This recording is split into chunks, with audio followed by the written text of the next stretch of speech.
পাবনার ঈশ্বরদীতে ৮টি কুকুরছানাকে বস্তাবন্দি করে পুকুরে ডুবিয়ে হত্যার অভিযুক্ত আসামি নিশি রহমানকে গ্রেপ্তার করেছে পুলিশ। ২ ডিসেম্বর রাতে ঈশ্বরদী উপজেলা প্রাণিসম্পদ কর্মকর্তা আকলিমা খাতুন বাদী হয়ে ঈশ্বরদী থানায় এই মামলা দায়ের করেন। তিনি জানান, ক্ষুদ্র কৃষক ফাউন্ডেশনের কর্মকর্তা হাসানুর রহমান নয়নের স্ত্রী নিশি খাতুনকে আসামি করে মামলা করা হয়েছে। স্থানীয়রা জানান, কুকুরের ডাক শুনে পুকুর পাড়ে পরিত্যক্ত অবস্থায় থাকা একটি বস্তা থেকে ৮টি মৃত কুকুরছানা বের করা হয়। এমন নিষ্ঠুর নির্মমতায় মুষড়ে পড়ে মা কুকুর। হতবিহ্বল হয়ে পড়েন উদ্ধারকারীরাও। রাত্রে অনেক খোঁজাখুঁজি করা হয়েছে, আর রাত্রেবেলা সারা রাত প্রায় কুকুরের মেন গেট এবং জানুবের বাড়ি আর যে জায়গায় বাচ্চা দিছিল ওই জায়গা খালি দৌড়াদৌড়ি পারতেছে আর চিকা পারতেছে। আজ সকালবেলা সেলিম ভাই জাহাঙ্গীর ভাই যা মানে তথ্য নয়ন সাহেবের বাচ্চার কাছে তথ্য অনুসারে যায় পুকুর থেকে এই কুকুরে মরা কুকুরের বাচ্চাগুলো পাচ্ছে একটা ব্যাগের মধ্যে, মানে একটা মানে বাজারের একটা ব্যাগের মধ্যে পাচ্ছে। এটা আমরা নিজের একটা বিচার চাই স্যারের কাছে, আমাদের ইউনুস স্যার জন্য একটা সুষ্ঠু বিচার দিলে আমরা সুষ্ঠু হব। দেখছি, আমার দেখার পরে আমার কাছে অনেক খারাপ লাগছে। কুকুরটা আমরা অনেক ছোট থেকে মানুষ করছি, খাওয়া দিয়েছি ওকে, আর সকালে দেখার পরে ওকে নিয়ে যায় আমরা তার ওখানে মাটি খুঁড়ে আমি ওখানে কবর দেওয়া হয়েছে। নিঃসন্দেহে এটা বলা যেতেই পারে যে অমানবিকভাবে কুকুরের বাচ্চাগুলোকে হত্যা করা হয়েছে।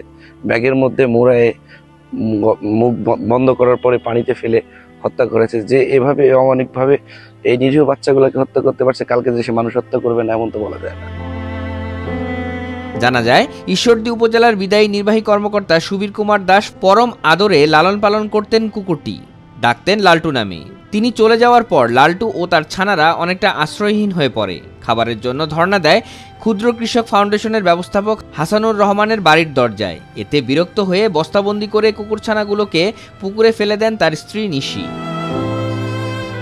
বাচ্চাগুলো উঠছে, এই কুকুরটাকে প্রায় 1 বছর মতো আমি লালন পালন করছি, বড় করছি, করে কুকুরটাকে বাচ্চা দিচ্ছে।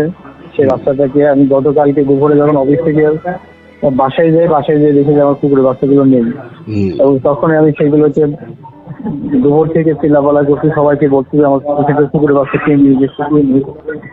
কেউ বলতে পারে না যে কে নিয়ে গেছে, বাসা থেকে কেউ বলে না, কোনো লোকও বলতে পারে না। এটা নিয়ে কালকে সারা রাত আমি ঘুমাইতে পারিনি যখন ওই কুকুর কান্নাকাটি করে, এবং ইউনুস স্যার, এসিলেন্ট স্যার সবাই জানে এগুলো নিয়ে। আমি কালকে স্যারদের সাথে অনেক কথা বলছি, কুকুরের বাচ্চাগুলো কে করলো, কে নিয়ে গেল, তাকে কে কোনো তো উত্তর দিতে পারে না। আসলে কে কুকুরগুলো আসলে কে নিয়ে গেছিল বা কে পানিতে ফেলছে? আজকে অফিসে আমি যখন যাই, অফিসে মিটিং ছিল, আজকে মিটিং শেষ করে বাসায় গিয়েছি আমি আবার মোটরসাইকেলে গাড়ি আনতে। সেই মুহূর্তে আমি আপনার ভাবিকে অনেক প্রেশার ক্রিয়েট করি যে আমি কি কুকুরের বাচ্চাগুলো কোথায় ফেলাইছো না কি করতে, সত্যি কথা বলে। তখন সে এক পর্যায়ে কথা যে আমাকে স্বীকার করতে যে গতকালকে দুপুরের দিকে নাকি ওই কাজের দিদি আসছিল, ওনাকে বলতে যে কুকুরের বাচ্চাগুলো নিয়ে বাইরে ফেলাই দেন, উনি নাকি নিয়ে যায় বাইরে ফেলাই দিচ্ছে। এ ঘটনায় অভিযুক্ত কর্মকর্তা হাসানুর রহমানকে সরকারি বাসা ছাড়ার নির্দেশ দিয়েছে উপজেলা প্রশাসন।